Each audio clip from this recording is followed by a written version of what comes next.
जय श्री कृष्णा। आज हम यात्रा शुभ कैसे रहे इस पर विचार करेंगे और आपको बतलाएंगे कि आपको कौन कौन सी सावधानी या उपाय रखने चाहिए, करने चाहिए कि ताकि आपकी यात्रा शुभ रहे, सफल रहे और जिस कार्य से जा रहे हैं वो कार्य आपका सफल हो। हम इस वीडियो पर आए उसके पहले आपसे हर बार की तरह निवेदन है कि आप वीडियो पूरा देखें, सब्सक्राइब करें, लाइक करें और यदि कोई कमेंट हो तो आप जरूर दें। इसमें हमारी यात्रा जहां से शुरू होती है वह है हमारा घर या ऑफिस, कोई व्यापारिक प्रतिष्ठान या औद्योगिक उपक्रम हो सकता है। तो ऐसे में जब हम घर से यात्रा की तैयारी कर रहे हैं तो उसके पहले हमें देखना चाहिए कि आज कौन सा वार है। कहीं जिस दिशा में आप यात्रा करने जा रहे हैं उस दिशा की तरफ कोई दिशाशूल तो नहीं है। यदि दिशाशूल हो तो आपको यात्रा पोस्टपोन कर देनी चाहिए, सरका देनी चाहिए। परंतु दिशाशूल नहीं है, दिशाशूल आपके अनुकूल है तो आप अपनी यात्रा कर सकते हैं। दूसरी बात है कि आप यह देखें कि जिस समय आप घर से या जहां से भी यात्रा के लिए प्रस्थान करना चाह रहे हैं, जिस समय करना चाह रहे हैं उस समय का चौघड़िया कैसा है। चौघड़िया ये एक दिन में 8 और रात में भी 8 होते हैं। Standard time 6 AM to 6 PM दिन के चौघड़िए बताते हैं और 6 PM to next day 6 AM तक रात्रि के चौघड़िए बताए जाते हैं। ये जो 6 to 6 हमने 12 घंटे का टाइम लिया है ये स्टैंडर्ड है, कारण कि करीब करीब प्रत्येक घर पर डेट कैलेंडर्स होते हैं और किसी न किसी मंथ के पिछले वाले पेज पर दिन और रात के चौघड़िए दिए गए होते हैं जो 6 to 6 AM to PM and PM to AM लिखे होते हैं और 1.5 घंटे का दिन में चौघड़िया होता है, रात्रि में चौघड़िया होता है। कुल 8 चौघड़िए होते हैं। इन 8 चौघड़ियों में शुभ, चर, लाभ और अमृत ये 4 चौघड़िए अच्छे, लाभदायक, शुभ फलदायक माने गए। लेकिन यहां इस बात को आप ध्यान रखें कि आप स्टैंडर्ड के अनुसार ना चले, बल्कि आप ये देखें कि उस रोज सूर्य उदय कितनी बजे हुआ और सूर्य अस्त कब होगा। ये दिनमान कहलाता है। सूर्य उदय से सूर्य अस्त तक का समय अवधि, इसमें 8 का भाग देकर एक चौघड़िए का टाइम निकाले और उसके बाद आप आगे से आगे चौघड़िए ले। आजकल गूगल पर जाने पर हमें कई से ऐसे सॉफ्टवेयर एप्लीकेशंस मिल जाती है कि जिससे हम सही सही चौघड़ियों की जानकारी प्राप्त कर सकते हैं। जिस दिन आप यात्रा करने जा रहे हैं उस दिन जिस समय आप यात्रा करने जा रहे हैं, शुरू करने जा रहे हैं, उस समय कौन सा चौगड़िया चल रहा है। लाभ, अमृत, चर, शुभ के चौगड़िए में यात्रा प्रारंभ करना अति लाभदायक होता है। उसके बाद जब आपके दोनों चीज अनुकूल हो, आप दही गुड़ कुछ मात्रा में मुख में रखे, पूरब दिशा की या उत्तर दिशा की तरफ मुंह रखकर। देन आपको यह देखना है कि आपका स्वर कौन सा चल रहा है, नासिका कौन सी चल रही है, दाहिनी या बाईं, सूर्य नासिका या चंद्र नासिका। जो नासिका चल रही हो, आप उसी साइड का पांव मुख्य द्वार के बाहर यानी कि दहलीज पर रखेंगे और दहलीज पार करेंगे। अगर सूर्य नासिका चल रही है तो पहला पांव गेट के बाहर दाहिना पांव होगा, और अगर आपकी चंद्र नासिका चल रही है तो पहला पांव आपका बायां पांव दहलीज के बाहर होगा। अब जैसे ही आपने दहलीज के बाहर पांव रखा या घर से प्रस्थान करने की सोची, हुआ ये कि कोई छींक हो गई।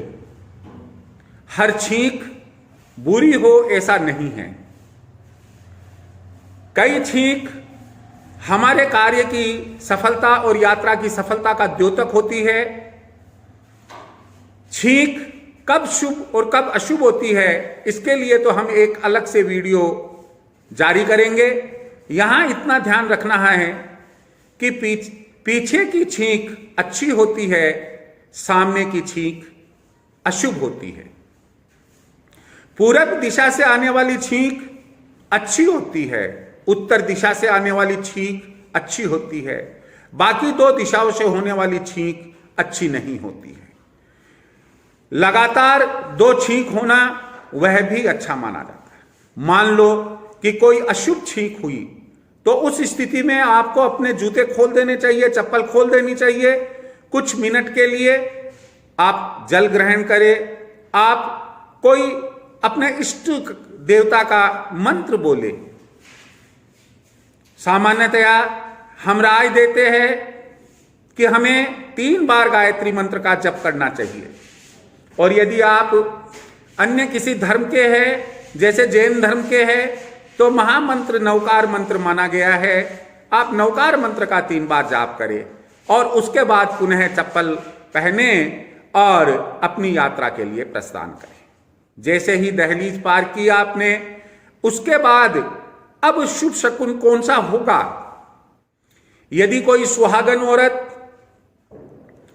पानी का पात्र अपने सिर पर रखकर आ रही है, मानकर चलिए आपकी यात्रा, आपका कार्य सफल होगा।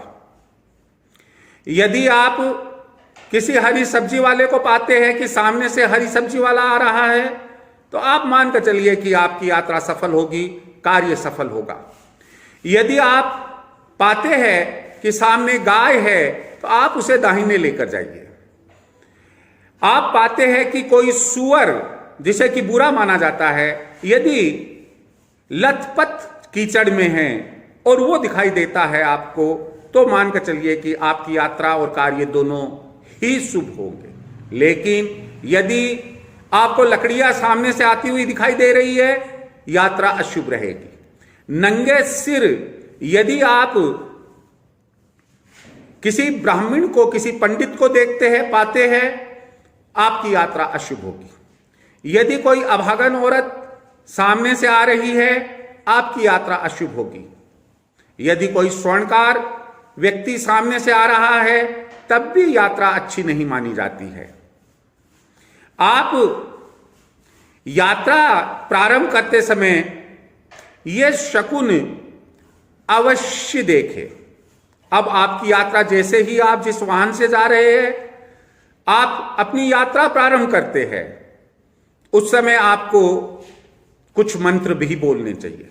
सदा भवानी दाहिने, सन्मुख रहे गणेश, 5 देव रक्षा करे, ब्रह्मा विष्णु महेश।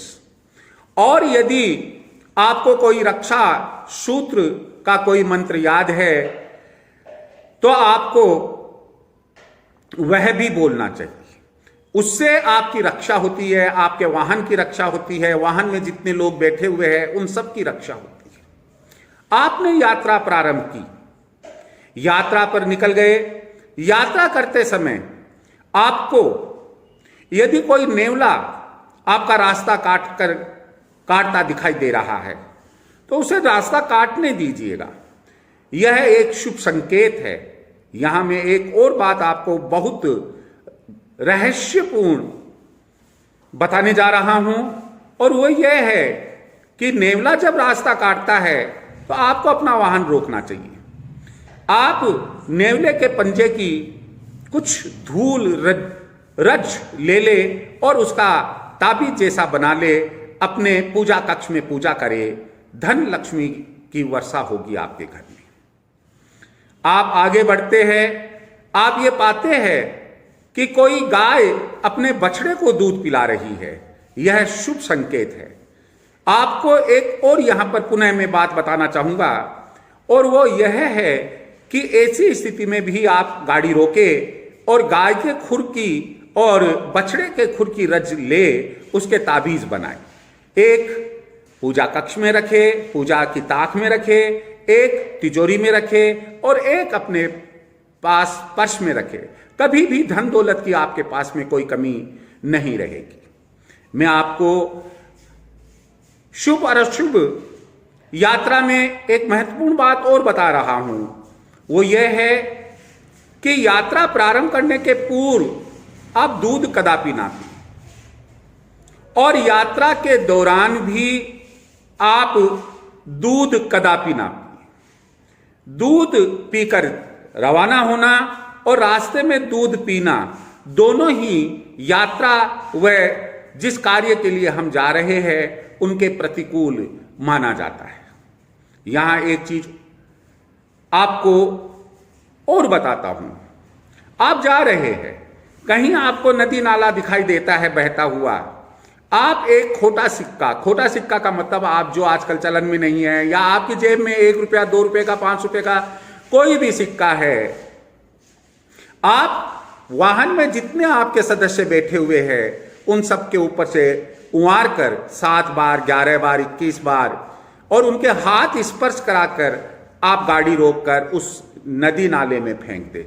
आपकी यात्रा निश्चित रूप से शुभ होगी। किसी भी प्रकार का कष्ट आपको और आपके परिवार के सदस्यों को कदापि नहीं होगा। आज का वीडियो हम यहीं विराम लगाते हैं और उम्मीद रखते हैं कि आप इन तमाम बिंदुओं पर विचार करेंगे, अपनाने की कोशिश करेंगे। आपका किसी भी प्रकार का यदि कोई प्रश्न हो, निश्चित रूप से आप कमेंट बॉक्स में उससे कमेंट करें और आप हमसे पूछ सकते हैं। मैंने पूर्व में भी आपको अपना परिचय दिया था। मेरा नाम डॉक्टर के स्वामी। मेरे जो फोन नंबर है 9461834722। जय श्री कृष्णा।